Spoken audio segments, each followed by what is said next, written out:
தம்பி அஜித்குமாரோட மரண வழக்க நம்ம கடந்து போகணும், அடுத்த கட்டத்துக்கு போகணும், தம்பிக்கு மிகப்பெரிய நீதி கிடைக்கணும் அப்படின்னு நம்ம எல்லாரும் நினைச்சிட்டு இருந்தா, தோண்ட தோண்ட சாக்கடடா அப்படின்ற கதையா தான் இருக்கு இந்த நிக்கிதாவோட கதை.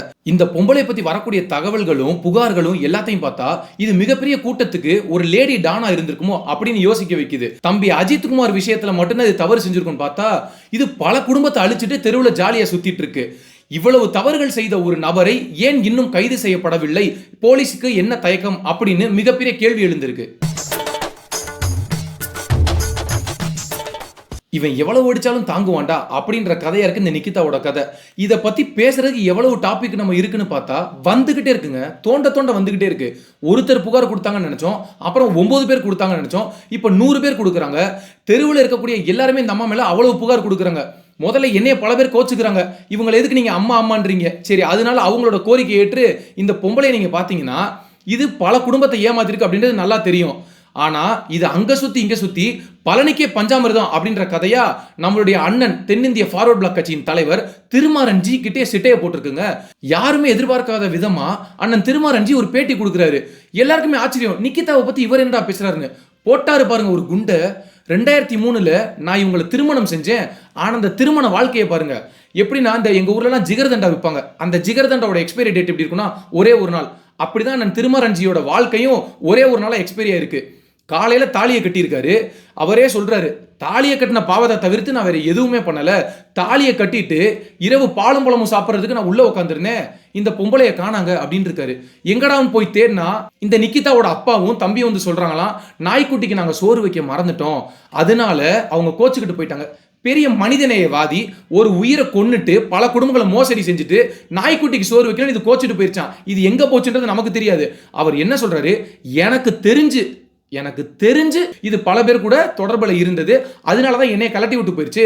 கலட்டி விட்டு போயிட்டு இது வரும்னு சொல்லிட்டு நான் எதிர்பார்த்து உட்கார்ந்துட்டு இருந்தா இது நேரடியா போலீஸ் ஸ்டேஷன்ல போய் கம்ப்ளைண்ட் கொடுத்துருச்சு. என்னன்னா வரதட்சணை கொடுமை கம்ப்ளைண்ட் கொடுத்து என் மேல, என் தாயார் மேல, எங்க அக்கா மேல, என் குடும்பத்தில் இருக்கக்கூடிய அத்தனை நபர்கள் மேலையும் இது புகார் செஞ்சிருச்சு.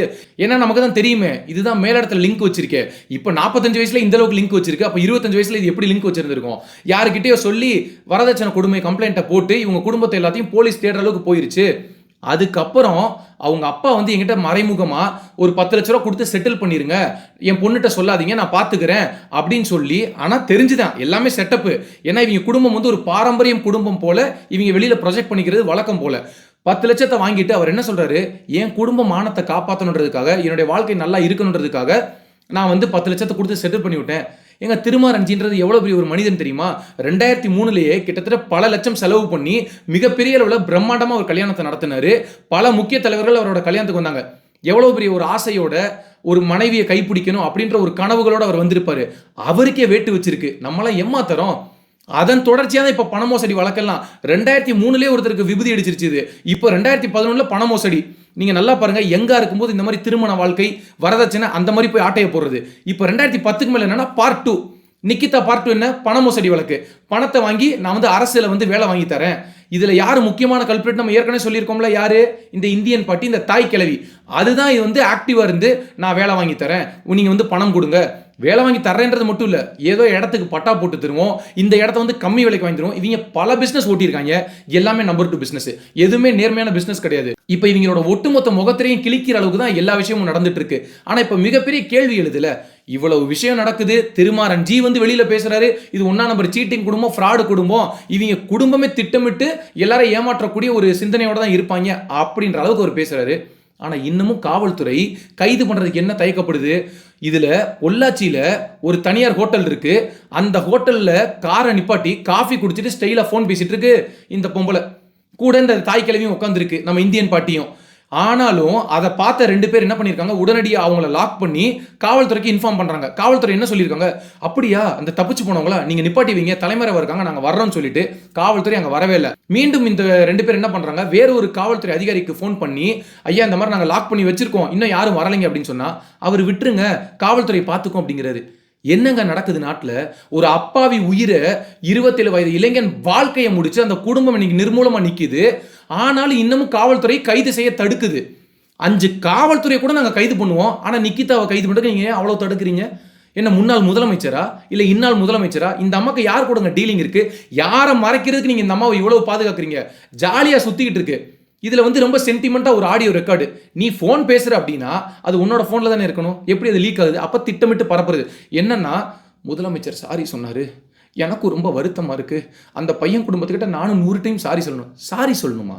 சாரி சொல்லிட்டு பெயில் வாங்கிட்டு எஸ்கேப் ஆகிறதுக்கா? இந்த கதையெல்லாம் இங்கே நடக்காது.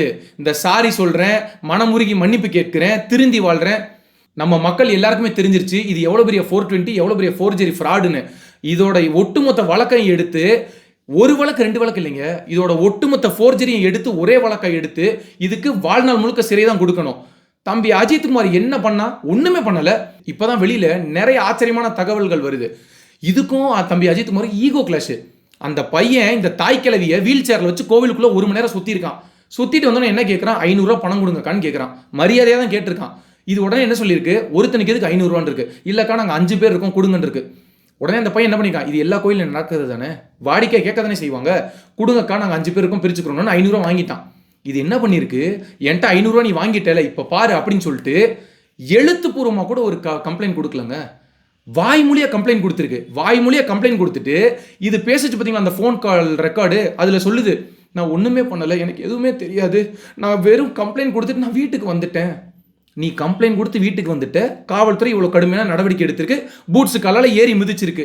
இதையெல்லாம் கேட்குறவனுக்கு ஊரில் ஒரு பழமொழி சொல்லுவாங்க, கேட்குறவன் கேனப்பையில் இருந்தால் கேப்பையில் நெய் வெடியுமா. அந்த கதையாக இருக்குது நீ சொல்கிற கதை. இது வரைக்கும் ஏதோ தெரியாம பண்ணிருச்சு, யாரோ இன்ஃப்ளூயன்ஸ்ல பண்ணிருச்சுன்னு பார்த்தா தொடர்ச்சியா திட்டமிட்டு பல குடும்பங்களை நடுத்தல நிறுத்தி இருக்கு இந்த அம்மா. பண மோசடிங்க. இந்த பணத்தையெல்லாம் வாங்கி நீ என்ன பண்ண? உனக்கு என்ன அருகதை இருக்கு? ஒரு டீச்சரா இருக்கிறதுக்கு எந்த விதமான ஒரு அருகதையுமே கிடையாது. இப்ப தமிழ்நாட்டில் இருக்கக்கூடிய ஒட்டுமொத்த யூடியூபர்ஸும் சரி, யூடியூப் சேனல்ஸும் சரி, கடுமையா எதிர்க்க வேண்டிய தேவை என்ன இருக்கு? இது இப்படிப்பட்ட ஜென்மம்னு தெரிஞ்சதுக்கு அப்புறம் தான் எல்லாருமே கடுமையா பேசுறாங்க. பேர் என்ன? சங்கீதா. சங்கூதர வயசுல சங்கீதா அப்படின்ற லெவல்ல ஒரு பேரு. நிக்கிதா பெரிய மல்டி கிளாஸ் பிசினஸ், இவங்க ஆண்டர்பிரனர், இவங்க பேர் நிக்கிதா. பண்றது பூரா திருட்டு தொழில். இதுல பேருக்கு ஒரு குறையும் இல்ல. பேருக்கு கூட தொடக்கி வச்சிருக்கிறது யாருன்னு பாருங்க. இப்போ நம்ம எல்லாரும் பார்த்துருப்போம், 2 பேர் திட்டமிட்டு திருடுவாங்க. அவங்க கேங்கா இருப்பாங்க, ஒரே வயசுல இருப்பாங்க, இல்ல ஒரு 2-3 வயசு கொஞ்சம் அதிகமா இருப்பாங்க. இதுல பாருங்க, தாயும் மகளும் ஒரு வயசான கிழவியை வச்சுக்கிட்டு, அந்த பாட்டியை பார்த்தாலே தெரியுது என்னோட நகை திருடு போயிருச்சு அப்படின்னு சொல்லும்போது அந்த வீடியோவில் நீங்க பாத்தீங்கன்னா தெரியும், இந்த கிழவி இப்படியே பார்த்துட்டு இருக்கு. என்னன்னே தெரியல. அப்ப என்னன்னா, இது சொல்லி கூட்டிட்டு வந்திருக்கு, நான் எல்லாம் பேசுவேன், நீ வேடிக்கை மட்டும் பார்க்கணும், முகத்தை அப்பாவி போல வச்சுக்கணும்னு. ஆனா அப்படின்னு அந்த கிழவியை பார்க்கும்போது அப்பாவித்தனம்லாம் தெரியல முகத்துல. ரொம்ப கொடூரமான ஒரு முகம் தான். இப்ப நம்ம நிக்கிதாவுக்கு ஒரு அறிவுரை சொல்றோம். இப்போ போய் ஒரு தனியார் ஹோட்டலில் காஃபி குடிச்சிட்டு இருந்தீங்களா, நல்லா காஃபி குடிங்க, பிரியாணி சாப்பிட்டுக்கோங்க, சாப்பாடு நல்லா சாப்பிட்டுக்கோங்க, ஹார்லிக்ஸு, நல்ல ஸ்நாக்ஸு, பழங்கள் இது எல்லாத்தையும் வாங்கி வச்சுக்கோங்க. ஏன்னா சிபிஐ அதிகாரிகள் வெகு விரைவாக அந்த வழக்கை விசாரிச்சு முடிக்க போறாங்க.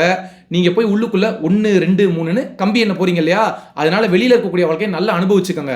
யாரோ ஒருத்தரை காப்பாத்துறதுக்காக தப்பிச்சிட்டு இருக்காங்க நிக்கிதா அப்படின்னு நம்ம நினைச்சிட்டு இருந்தோம். ஆனா இப்பதான் தெரியுது, ஒட்டுமொத்த கூட்டத்தின் தலைவியும் மகாராணியும் இந்த நிக்கிதா. இப்ப கைதா இருக்கிற அந்த 6 காவலர்கள், அவங்களோட மனைவிகள் எல்லாம் வந்து கதறாங்க. நாங்க என்னங்க பண்ணுவோம்? உயரதிகாரிகள் சொல்றது தானே எங்க வீட்டுக்காரங்க செய்வாங்க, அதுக்கு நாங்க என்ன தப்பு பண்ணோம்? சரிங்க, உயரதிகாரிகள் ரொம்ப ஸ்ட்ரெஸ்ஸா இருக்கு, வேலையில ரொம்ப பிரச்சனையா இருக்கு அப்படின்னு உங்க கணவர்லாம் போய் சொல்லும்போது நீ விஷத்தை குடிச்சிரு அப்படின்னு சொன்னா குடிச்சிருவாங்களா? சொல்லுங்க. இல்ல உன் வீட்டு குடும்பத்தை எல்லாம் விட்டுட்டு நீ காசிக்கு போயிரு, ராமேஸ்வரம் போயிரு, நீ வேலைக்கு வராத அப்படின்னு சொல்லிட்டா கேட்டுருவாங்களா? தனக்குன்னு 6வது அறிவு ஒன்று இருக்கணும்ல. வந்து ரொம்ப எளிதா நாங்க என்ன பண்ணுவோம் கடந்து போறீங்க. ஏன் உங்களுக்கு வந்து பூட்ஸு காலால ஏறி அந்த பையனோட காதுல உங்க கணவர்கள்லாம் மிதிச்சாங்களே அப்ப தெரியலையா? மிளகா பொடியை தண்ணியில ஊத்தி குடிக்க வச்சாங்களே அப்ப தெரியலையா? அவனை வந்து அசிங்கமா பேசி செருப்பால முகத்தில் அடிச்சாங்களே, கிட்னியில உள்ள மிளகா பொடி போற அளவுக்கு வேலை செஞ்சிருக்காங்களே அப்போ உங்களுக்கு தெரியலையா? இப்போ உங்க வீட்டில் ஒரு பிரச்சனை நடக்கும்போதுன்றது வலிக்குதுல, அது போலதாங்க தம்பி அஜித் குமாரோட குடும்பமோ. அதனாலதான் எல்லாரும் உரக்க பேசுறாங்க, உரக்க குரல் கொடுக்குறாங்க. இப்போ ஒரு நிக்கிதா தான் இந்த சமுதாயத்தில் இருக்காங்களா? இது போன்று பல நிக்கிதாக்கள் இந்த சமுதாயத்தில் இருக்கிறாங்க. அரசியல் பின்புலத்தோட, மிகப்பெரிய சாணக்கியர்களோட பின்புலத்தோட. அந்த ஒட்டுமொத்த நிக்கிதாக்களையும் வெளிச்சத்திற்கு கொண்டு வந்து தம்பி அஜித் அவர்களுக்கு ஒட்டுமொத்த உலக மக்களின் எதிர்பார்ப்பாக இருக்கிறது. அந்த எதிர்பார்ப்பாக அஜித்தின் குடும்பத்திற்கு மிகப்பெரிய நீதியை நாம் அனைவரும் சேர்ந்து பெற்றுத்தர வேண்டும் என்பது என்னுடைய உரக்கமான கருத்து.